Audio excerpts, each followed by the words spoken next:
cette vidéo, on va essayer de faire ce qu'on appelle la perspective cavalière, ici en l'occurrence d'un pavé droit, avec les dimensions qui sont écrites au-dessus.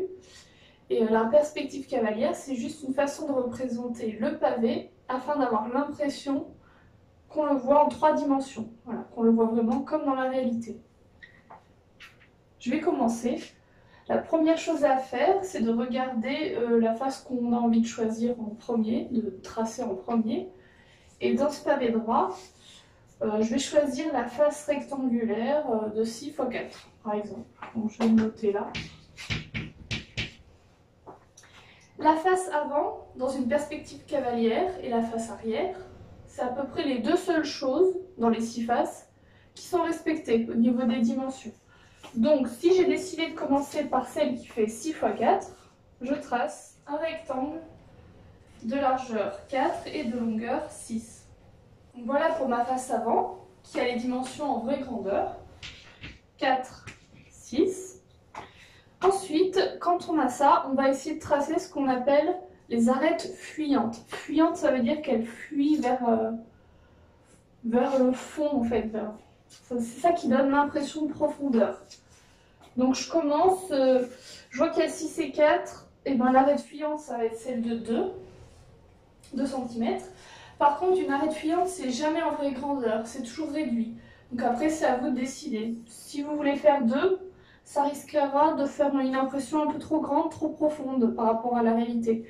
Donc il faut toujours réduire. Donc moi, j'ai envie de réduire à 1, par exemple. Je le trace un peu dans l'orientation que je veux. Enfin, franchement, l'angle qui est là, vous pouvez vraiment mettre ce que vous voulez. Un conseil, il ne faut pas que ça dépasse 40 degrés, sinon c'est pas crédible. Il faut quand même que ce soit un angle aigu et même, j'ai envie de dire, vraiment inférieur à 40-45 degrés. Du coup, si vous avez un certain angle là, il va falloir le respecter aussi là par rapport à la ligne horizontale. Donc si vous êtes non pas sur des carreaux mais sur une feuille blanche comme moi sur un fond uni, ben, il faudrait mieux essayer de prolonger ne serait-ce qu'au crayon à papier sans trop appuyer le trait là afin de refaire le même angle à partir de ce point. Donc de refaire l'angle, là vous le mesurez et vous le retracez ici au rapporteur. Mais comme c'est une vidéo que j'ai envie de faire tous les 6e, donc ça peut être accessible à tous les 6e là pour l'instant ne savent pas encore faire un angle, mesurer un angle ou le tracer. Donc je vais essayer de faire une parallèle puisque les arêtes fuyantes, même si elles sont réduites au niveau de la dimension, le fait qu'elles soient parallèles, ça c'est toujours vrai. Une perspective cavalière, ça respecte tout ce qui est parallèle, opposé, parallèle. Donc je pars de ce petit bout là, de segment, je plaque ma règle sur l'équerre et je fais glisser l'équerre jusqu'à atteindre le sommet où j'ai envie de faire l'arête fuyante. Et là, je trace un segment de la même longueur parce que le fait que les arêtes opposées soient parallèles, on rajoute aussi le fait qu'elles soient de même longueur. Éventuellement, vous pouvez gommer ce qui dépasse. Du coup, là, déjà, on a 2 arêtes fuyantes opposées, parallèles, de même longueur, mais réduites par rapport à la réalité. Ça, c'est pour les arêtes fuyantes, donc je vais faire la même chose pour celle qui est en bas à droite, et je vous explique pourquoi je ne les fais pas toutes, du coup.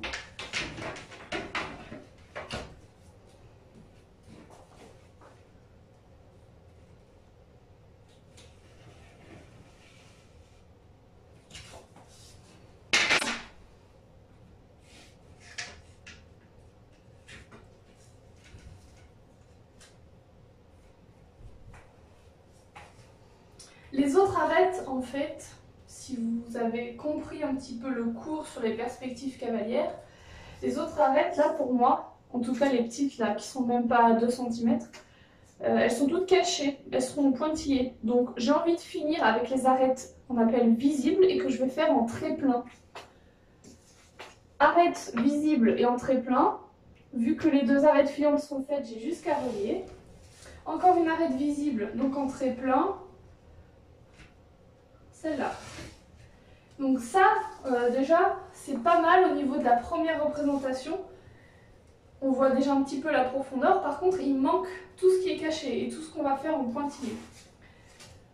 Pour les pointillés, il faut que j'essaye de me demander quelles sont les arêtes cachées que je n'ai encore pas faites. Par exemple, là vous voyez il y en a 1, 2, 3. Il manque la 4e arête de 4 cm. Puisque je vous rappelle aussi que dans un pavé droit, si on fait le tour dans un sens ou dans un autre, à chaque fois on rencontre 4 arêtes de même longueur. Là il y en a 4, si on fait le tour, 4 x 4. Là si on fait le tour aussi comme ça, là il y en a 4 x 6. Et si on fait le tour comme ça, il y en a aussi 4 x 2. Là c'est 2. Donc je vais faire l'arête parallèle à celle-là, celle-là ou celle-là, mais qui est cachée et qui partira du coup. Et là il faut vraiment aiguiser vos yeux. Il faut bien regarder, parce que je ne suis même pas sûre que tout le monde ait compris que ça partait de là, de ce point. Faire une parallèle, par contre, souvent, je vois les élèves aller jusqu'au bout. Non, on va essayer de faire vraiment la même longueur. Donc je vous montre. Une parallèle à cette arête-là, passant par ce point-là. Moi j'ai de la chance d'avoir une craie, donc je vais pouvoir effacer. Vous, au crayon c'est pareil, hein, vous pouvez gommer, n'hésitez pas à aller très loin. Par contre, là on est allé trop loin. Mais c'était juste pour être sûr d'avoir 4. Je remesure 4 et je fais un petit trait d'arrêt. L'arête elle va pas plus loin que ça. On n'est pas obligé de faire une croix, hein, juste un petit point éventuellement.